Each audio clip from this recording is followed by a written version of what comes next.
Assalamualaikum warahmatullahi wabarakatuh. Halo teman-teman semua, perkenalkan nama saya Sarika Sumurdani, saya dari kelas 81. Pada kesempatan kali ini saya akan mempresentasikan IPA bab 4 dengan judul Getaran, Gelombang, dan Cahayanya.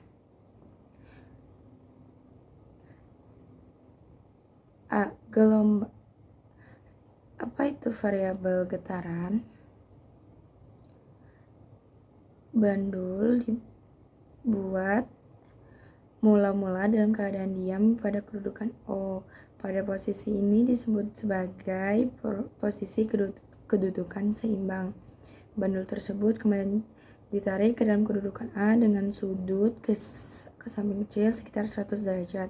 Pada saat bandul dilepaskan dari kedudukan A, bandul akan bergerak teratur melalui titik A, O, B, O, A. Dan gerakan itu disebut gerak bolak-balik dalam satu kali getaran. Waktu yang diperlukan suatu benda mengumpulkan satu kali getaran pada yang penuh disebut sebagai periode.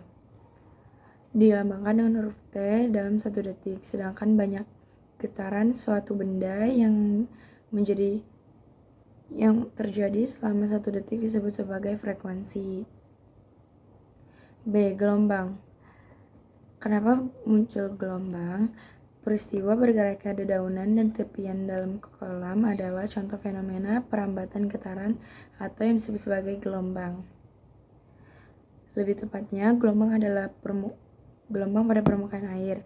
Getaran pada permukaan air di sekitar yang ditimbulkan oleh batu yang tercemplung ke dalam kolam, merambat atau menjalar melalui media air hingga mencapai posisi dedaunan.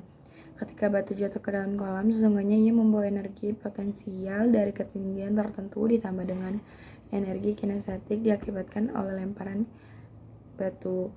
Energi tersebut berubah menjadi gangguan atau getaran air di sekitar batu saat tercemplung. Jenis-jenis penelitian. 3. Gelombang bunyi. A. Bunyi bagi makhluk hidup. Berdasarkan terdengar atau tidaknya, bunyi dibagi menjadi 3 rentang frekuensi, yaitu infrasonik, audiosonik, dan ultrasonik. Bunyi infrasonik melalui frekuensi kurang dari 20 Hz. Bunyi infrasonik hanya mampu didengar oleh hewan-hewan tertentu seperti jangkrik dan anjing.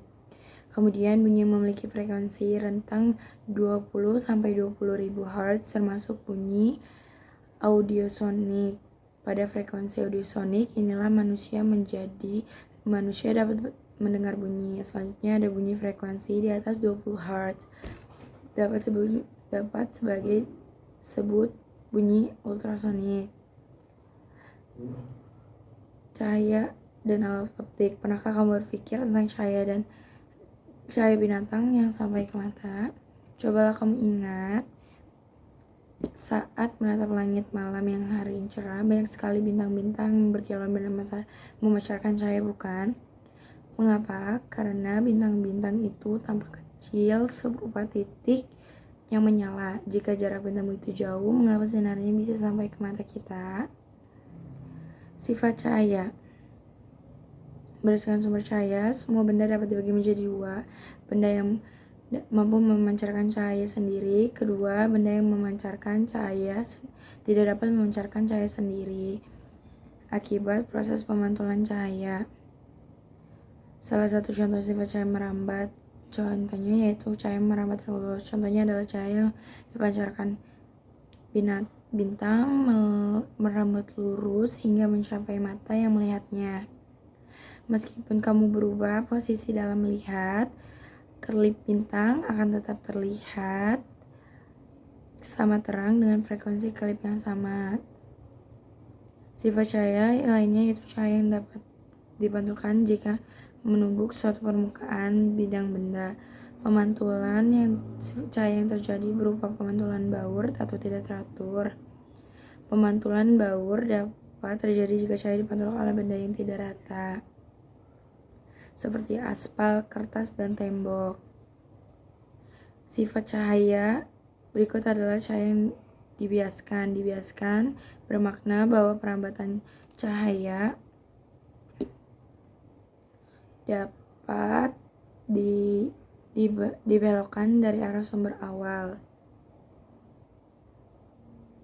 Selanjutnya yaitu ada indera penglihatan. Secara prinsip kita dapat melihat benda yang berwarna-warni karena ada cahaya yang diterima oleh mata kita. Mata kita dibalut oleh 3 lapisan jari yang memiliki fungsi dan ketebalannya berbeda. Lapisan luar ada lapisan sklera. Lapisan sklera membentuk kornea. Kemudian lapisan tengah disebut sebagai lapisan koroid. Lapisan tersebut membentuk iris mata. Dan ada lapisan ketiga yang disebut sebagai dalam mata atau retina mata. Selanjutnya itu ada alat optik. Alat bantu penglihatan atau dikenal sebagai alat optik melihat benda jauh seperti binatang atau dikenal sebagai teleskop. Teleskop adalah alat optik yang dapat membuat benda-benda yang berada pada tempat sangat jauh menjadi lebih jelas terlihat oleh teleskop sederhana. Merupakan kombinasi antara dua lensa celembung dan lensa lebih dalam badan teropong. Lensa yang lebih besar disebut sebagai lensa objektif, sedangkan lensa yang lebih kecil disebut lensa okuler. Selanjutnya, baik. Sekian presentasi dari saya. Mohon maaf apabila ada kesalahan kata. Sebelum saya akhiri presentasi pada kali ini, saya ucapkan banyak terima kasih kepada Bu Tiara yang telah membimbing saya dalam membuat video presentasi ini. Wassalamualaikum warahmatullahi wabarakatuh.